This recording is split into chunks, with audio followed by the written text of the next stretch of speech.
Monsanto a-t-il échoué à mettre en garde? Un tribunal américain qui reconnaît la responsabilité de Monsanto dans le cancer de ce jardinier. Le signe d'un grand espoir à plusieurs milliers de kilomètres de là. Jean-Claude Terlet est atteint depuis 3 ans d'un cancer de la prostate. Je suis quand même invalide, un taux d'invalidité qui est déterminé. Je suis fatigué journellement, malgré mon excès de travail que j'ai encore à 71 ans. Ce producteur de fraises a utilisé du Roundup pendant plus de 30 ans pour préserver ses cultures des mauvaises herbes.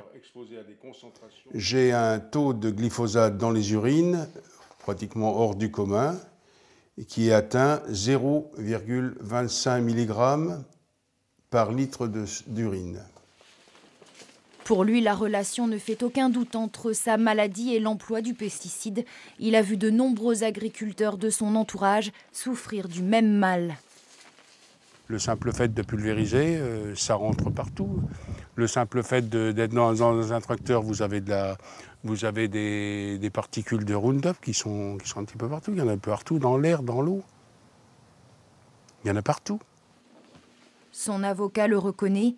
Difficile d'imaginer le scénario américain dans le cas du producteur Axoné. Mais il envisage tout de même de déposer une plainte collective pour crime contre l'humanité. Je voudrais que soit reconnu que le comportement de Monsanto est criminel.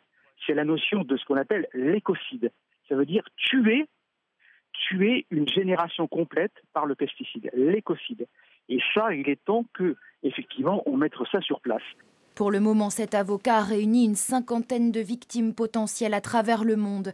Une liste qu'il espère agrandir. Selon lui, en Picardie, de nombreux cas pourraient être constatés.